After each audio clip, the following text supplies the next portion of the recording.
Praise the lord. మన పరిశుద్ధుడు, మన విమోచకుడు యేసుక్రీస్తు వారి శక్తి కలిగిన నామమున ఈ రోజున దేవుని వాక్య ధ్యానమునకు సహోదరులందరికీ మన దేవుని పేరట ప్రైజ్ ద లార్డ్. ఈరోజు దేవుని వాగ్దానము యోబు గ్రంథంలో నుంచి మనం చూసుకున్నట్లయితే లేఖనంలో రాయబడినటువంటి మాట ఏంటంటే, చావ లేనటువంటి మనుషులకి బలమును ప్రసాదించిన దేవుడవు అనేటువంటి మాట ఈరోజు మన వాగ్దానముగా ఉన్నది. ఒకసారి చదువుకుందాం. యోబు గ్రంథము 4వ అధ్యాయము 3వ వచనం. అనేకులకు నీవు బుద్ధి చెప్పినవాడవు, బుద్ధి నేర్పినవాడవు, బలహీనమైన చేతులను బలపరిచిన వాడవు. ఈరోజు మన వాగ్దానము మన దేవునిది. బలహీనమైనటువంటి చేతులను బలపరిచిన వాడవు. దేవుని బలము మనుషునికి కలిగితే ఇక ఆ మనుషుని జీవితము బతికినన్ని రోజులు ఇంకొంచెం తెలివిమంతుడైతే ఆ మనుషుని తర్వాత ఉన్నటువంటి ఆ మనుషుని కడుపున పుట్టినటువంటి వారికి బలాన్ని కలుగజేస్తాడు. మీకు అర్థం కావాలంటే దావీదును చూద్దాం. దావీదుకి దేవుని బలం కలిగిందా? కలిగిన తర్వాత కొద్దిగా ముందుకు అడిగేసి ఆ బలాన్ని ఏం చేసిందంటే, తదనంతరం ఆయన తర్వాత ఆయన కడుపున పెట్టినటువంటి పిల్లలకి అదే బలాన్ని అప్పచెప్పిండు. చేతల్లో బలం ఉంటే మనవాటికే, ఫర్ ఎగ్జాంపుల్ నాకు దేవుడు బలం ఇచ్చిండు చేతికి.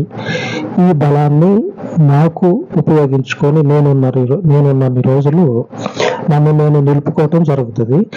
నేను కొంచెము దేవునిలో ఆయన హృదయాన్ని ఎరిగి ఆయన ఆలోచనకి తగ్గట్లుగా నా మైండ్ సెట్, నా ఆలోచనని అప్డేట్ చేసుకోవటం. అర్థమైందా? నా ఆలోచనని ఆయన ఆలోచనకి అనుకూలంగా మార్చుకోవటం ద్వారా ఈ చేతల్లో ఉన్న బలం ఏమవుతుందంటే నా తదనంతరం వచ్చేటువంటి దేవుని పిల్లలకి కలుగుతుంది. అంటే నా తర్వాత వచ్చేటువంటి నా యొక్క సంతానానికి దేవుడు కలుగజేస్తాడు. అంతటి బలాన్ని దేవుడు ఇవ్వటానికి రెడీగా ఉన్నాడు. ఈరోజు దావీదు గురించి అలాగే ఉన్నది. ఈరోజు మన వాగ్దానము మనం చూసినాం కదా, మనుషులకు ఆయన బలమును అంటే మన చేతులకు బలమును కలగజేసేటువంటి దేవుడు. ఇశ్రాయేలీయులలో ఉన్నటువంటి 12 మంది మనుషులకి దేవుడు ఇదే బలాన్ని దేవుడిచ్చి, మీరు వెళ్ళి నేను ఇచ్చినటువంటి బలముతోటి పని చేయండి, చేతులారా పనిచేయండి. సామెతల గ్రంథంలో ఉంటది, చివరి అధ్యాయంలో మంచి సుగుణాలు కలిగినటువంటి స్త్రీ గురించి వివరిస్తూ ఉంటది ఆ అధ్యాయము. అందులో ఒక మాట, ఆమె చేతులారా పని చేస్తుందంట. ఆ స్త్రీ ఎలాగుంటదంటే చేతులారా అంటే చేయి నిండా పని పెట్టుకొని పని చేస్తుంది. అటువంటి అమ్మ ఇల్లు ఎట్లుంటది? పని చేసే మనుషుని ఇల్లు ఎలాగుంటుందో దానికి మించి ఉంటుంది. ఎందుకు? చేతులారా పని చేస్తుందంట ఆమె. గుణవతి అయినటువంటి స్త్రీ గురించి, ఆమెకుండేటువంటి సుగుణాల గురించి రాస్తా ఈ మాట ఉంటుంది. ఆమె చేతులారా పని చేస్తుంది.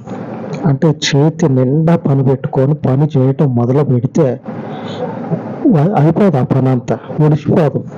ఆ పని అంతా ఇంతే కదా ఉన్నది అనేంత దాకా పని చేయటం కాదు, ఎంత చేసినా పని పెట్టుకొని పని చేస్తూనే ఉంటుంది ఆ ఇంటి వాళ్ళ కోసం.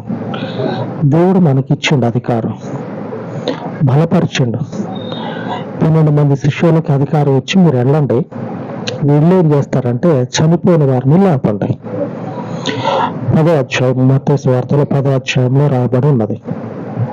12 మంది శిష్యులకి దేవుడిచ్చినటువంటి అధికారం. ఆ అధికారం వాళ్ళకి చేతిలో ఉంది.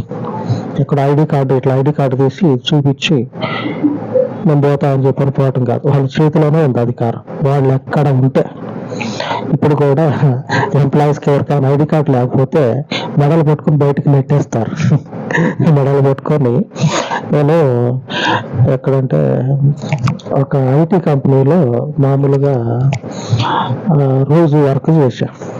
ఐటీ కంపెనీలో రోజు వర్క్ చేసినప్పుడు ఐటీ ఎంప్లాయీస్ ఉంటారు కదా, సాఫ్ట్వేర్ జాబ్ చేసేటోళ్ళు, వాళ్ళు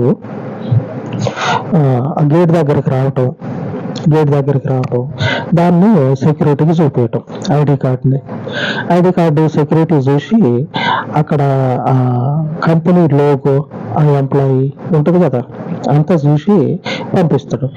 నేను అనుకునేటోడిని రోజు ఆ గేట్ కాడకి రావటం, మెడలో ఉన్న కార్డు చూపించటం, పోవటం. ఈ ఎంప్లాయీస్కే రోజు వచ్చే మనిషి తెలుసు కదా, ఈ కార్డు చూసి అవసరం ఏంది? ఆ సెక్యూరిటీకి రోజు వచ్చే మనిషి తెలుసు, ఇంకా కార్డు చూసి అవసరం ఏంది? పంపించచ్చుగా. లేదు, కార్డు చూస్తేనే పంపిస్తా, కార్డు ఉంటేనే పంపిస్తా. దేవుడిచ్చినటువంటి అధికారము చేతల్లో ఉంది. ఆ చేతల్లో ఉన్న అధికారాన్ని పట్టుకొని వాళ్ళు పని చేయడానికి బయలుదేరారు. 7వ వచనంలో రాయబడి ఉన్నది, వెళ్ళుచు పరలోక రాజ్యము సమీపించి ఉన్నదని ప్రకటించుడి. దేవుని రాజ్యాన్ని ప్రకటించేటువంటి వాళ్ళు ఏం చేస్తా ఉన్నారంటే, దేవుని యొక్క సామర్థ్యాన్ని చేతిలో పట్టుకొని చనిపోయినటువంటి వారిని లేపుతా ఉన్నారు. చనిపోయిన వారిని. అలాగనే 8వ వచనంలో రాయబడి ఉన్నది, రోగులను స్వస్థపరచుడి, చనిపోయిన వారిని లేపుడి, కుష్ఠ రోగులను శుద్ధులనుగా చేయుడి, దయ్యములను వెళ్ళగొట్టడి, ఉచితముగా పొందితిరి, ఉచితముగా ఇయ్యుడి. ఊరకనే తీసుకున్నారు, ఊరకనే ఇవ్వండి. దేవుని ఆధిక్యత పొందుకున్నటువంటి వారు చేయాల్సినటువంటి పని ఏంటంటే, పోవటం, సమాధాన పాత్రుడు అక్కడ ఉన్నాడా లేడా చూడటం, ఉచితంగా పొందుకున్న దాన్ని ఉచితంగా ఇవ్వటం. దేవుని బలము పొందుకున్నటువంటి ఈ బలహీనమైనటువంటి మనుషులు పని మొదలుపెట్టారు. తిరిగి వచ్చి మరలా ఇక వాళ్ళ సంతోషం కాదు. తిరిగి వచ్చి ప్రభుతోడు చెప్తా ఉన్నారు, ప్రభువా అసలు మేము ఇక్కడి నుంచి బయటికి పోయినవే లేదు. అబ్బా ఏమన్నా వింతలా, విటూరాలా, ఏమన్నా గొప్ప కార్యాల, అసలు నీ శక్తి, నువ్వు నిజంగానే దేవుని కొడుకువి, విన్నామన్నది దాకా చేపను పట్టుకొని సచ్చిందా లేదా బతికిందా అని చెప్పి నన్ను చూసి 4 సార్లు చూసి అమ్ముకోవటానికి పోయేది. ఆ చేపలు పట్టే వలని ఏడదగిందో మళ్ళీ దానికి మాచికలు వేసుకోవటం, తెగిన దాన్ని సరి చేసుకోవటం, ఆ పడవలని రంధ్రాలు ఉంటే పోర్చటం. ఈ చేతులకి ఈ పని ఒక్కటే తెలుసు. ఈ రోజు మీరు చూసినటువంటి కార్యాలు, అబ్బా ఈ చేతులను చూసి ఇది అసలు నాదేనా చెయ్యి లేకపోతే మీదే అనేంతగా అద్భుతాలు చూసాం. నువ్వు నిజంగా దేవుని కొడుకువే అని మాట్లాడుతూ ఉన్నారు. ఇప్పుడు కూడా ఈ రకమైనటువంటి దేవుని కార్యాలు జరుగుతూ ఉన్నాయి. దేవుని వాక్యము ఆయన ద్వారా పొందుకున్న వారి జీవితాల్లో అందరికని నేను చెప్పను. ఎందుకంటే లేఖనంలో రాయబడి ఉన్నది, ఆయన ఏర్పాటు చేసుకున్నటువంటి 12 మంది శిష్యులు, ఆయన ఏర్పాటు చేసుకున్న 12 మంది సంఘ పెద్దలు, లేకపోతే పాస్టర్ గారు అంటే సేవకుడు ఏర్పాటు చేసుకొని పంపించిన వారు కాదు. దేవుడు ఏర్పాటు చేసుకొని పంపించిన వారికి చేతలకి సామర్థ్యం ఉంటుందని రాయబడి ఉన్నది. 10వ అధ్యాయము 1వ వచనం. ఆయన తన 12 మంది శిష్యులను పిలిచి అపవిత్రాత్మలను వెళ్ళగొట్టుటకును, ప్రతి విధమైన రోగమును, ప్రతి విధమైన వ్యాధిని స్వస్థపరచుటకును వారికి అధికారం ఇచ్చెను. పిలిచిండు 12 మందిని, ఏర్పాటు చేసుకున్న 12 మందిని యేసు ప్రభు పిలిచి సచ్చిన చేపలతో మీకొద్దు, ఆ తెగిపోయిన వలలతో మీకొద్దు, ఆ రంధ్రాలు పడ్డ పడవలతో మీకొద్దు, వద్దు. ఎందుకు వాటిని పెట్టుకుని 2 రోజులు ఊగులాడుతూ ఉంటారు? వద్దు. కానీ నేను మీకు ఒక పని చెప్తా, బయలుదేరండి. ఆ పని చేసుకుంటా మీరు గనక జీవితాన్ని కొనసాగించినట్లయితే, సువార్తను ప్రకటించినట్లయితే, ఇదిగో ఇప్పుడు చెప్తా ఉన్నారు కదా, ఆహా ఓహో అని అంతకు మించి మీకు దేవుని కార్యాలు కనపడతాయి అని చెప్పి 12 మందిని పిలిచి వాళ్ళకి అధికారం ఇచ్చి పంపించిండంట. అధికారం పొందుకున్నటువంటి వాళ్ళు పోయి గొప్ప గొప్ప కార్యాలు చేస్తా ఉన్నారు. ఎంత గొప్ప కార్యాలంటే, ఇప్పుడు మనం నోటు రాసుకుంటే స్వచ్ఛత కలిగింది అని మనం అనుకుంటా ఉన్నాం. అంటే జరుగుతుంది, అవి కూడా జరుగుతాయి. దీనికి మించినటువంటి కార్యాలు, ఆ కార్యాల ముందు నూనె రాసుకుని స్వస్థత పొందుకోవటం, ఇది అసలు చెప్పుకునేటువంటి గొప్ప కార్యమే కాదు.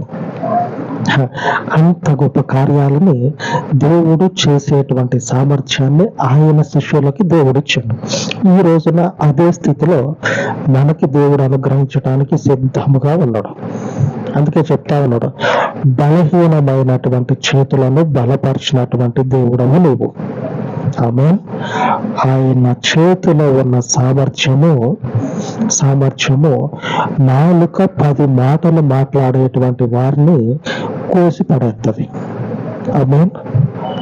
నాలుకతో ఇష్టం వచ్చినట్లు మాట్లాడతారు కదా, అటువంటి వాళ్ళ నాలుక ఆగిపోతుంది. ఏం మాట్లాడాలో ఏం అర్థం కాదు. అంతటి శక్తి కలిగిన కార్యాలు ఆ మనుషుల ముందు దేవుడు జరిగిస్తాడు. ఆమేన్. ఆ శక్తిమంతుని యొక్క మార్గాన్ని మనము తెలుసుకొని నడుచుకుంటా ఉన్నాం. నడుచుకునేటప్పుడు మన చేతుల్లో శిష్యులకు ఉన్నంత గొప్ప ఆయుధము మనకున్నది.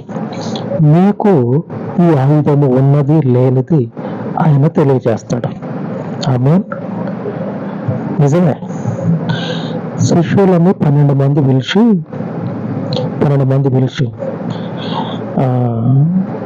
మాట వచ్చి రానట్లుగా, వినపడినట్లుగా కాకుండా కరెక్ట్గా, స్పష్టంగా మీకు అధికారం ఉంది, సువార్తను ప్రకటించండి అనేంతగా వాళ్ళ హృదయాలు, అవును మాకంత ధైర్యం ఉంది, ఇది మేము పొందుకున్నది దేవుని వద్ద నుంచి, మమ్మల్ని బలపరిచింది ఎవరంటే దేవుడు అనేంతగా ఆయన దర్శించి చెప్తాడు. ఆమేన్. ఆయన దర్శించి చెప్తాడు, అంతటి దేవుడే ఈయన, అంతటి దేవుడే, అంతటి సామర్థ్యం ఉన్నది. ఫోన్ ఉంటుంది, ఆండ్రాయిడ్ ఫోన్ కానీ లేకపోతే యాపిల్ ఫోన్ కానీ ఉంటుంది. ఛార్జింగ్ ఉన్నంతసేపే తక్కలాడుతుంది, ఛార్జింగ్ ఉన్నంతసేపే, తర్వాత ఎందుకు పనికిరాదు. యేసు ప్రభు యొక్క శక్తి అన్ని రోజులు, అన్ని దినాలు, ఎంత టెక్నాలజీ వచ్చినా ఆయన నిర్ణయించినటువంటి నిర్ణయాన్ని మన ముందు తీసుకొచ్చి పెడతాడు. ఆమేన్. ఆయన శక్తి సంపన్నుడు, మనకు సామర్థ్యం ఇచ్చే దేవుడు. ఆ సామర్థ్యాన్ని మనం పొందుకునేటట్లుగా ప్రయాసపడదాం. ఆమేన్. ఆయన ఇవ్వటానికి సమర్థుడు, పుచ్చుకోవటానికి మనము ఆ సామర్థ్యాన్ని పొందుకుందాం. ప్రార్థించుకుందాం. అలాగే పరిశుద్ధుడు అయిన తండ్రి, ఈ ఉదయకాలమందు ప్రార్థిస్తూ ఉండగా నీ వాక్యము సెలవిస్తూ ఉన్నది, బలహీనమయ్యున్నటువంటి చేతులను బలపరిచినటువంటి వాడవు నీవు.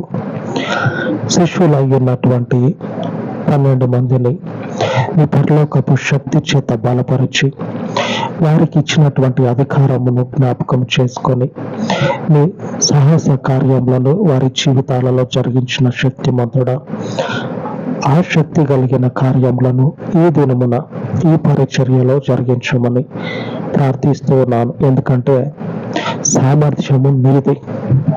నీవిచ్చినటువంటి నీ అధికారము చేత ప్రార్థిస్తూ ఉన్నాను. నీవిచ్చినటువంటి గొప్ప కృపను పొందుకొని నీ సన్నిధిలో వేడుకుంటూ ఉన్నాను. ఈ పరిచర్యలో చేరబడుచు ఉన్నటువంటి నడిపించబడుచు ఉన్న ప్రతి ఒక్కరి జీవితాలను దర్శించి బలపరిచి వారిని స్వస్థపరచండి. వారి స్థితిగతులు ఏమై ఉన్నవో మీకు మాత్రమే తెలుసు. బలపరచండి. మందిరానికి స్తంభాలుగా నిలిచేటువంటి వారిని మీ సన్నిధికి నడిపించండి. మీ పరిచర్య మీ పరిశుద్ధమై ఉన్నటువంటి కుడి చేతిలో నుంచి పొందుకొని ఉండగా ఈ పరిచర్యను బలపరచండి. స్తంభాలుగా నిలవబడేటువంటి వారిని నడిపించి ఈ పరిచర్యకి మీ పరలోకపు కృపను అనుగ్రహించి స్థిరపరచమని మా రక్షకుడైన యేసుక్రీస్తు దయగలిగిన నామమున ప్రార్థించి వేడుకొనుచున్నాను తండ్రి. ఆమేన్, ఆమేన్. మన దేవుని కృప నిత్యము మనకు తోడయ్యుండి నడిపించును కాక. ఆమేన్, ఆమేన్.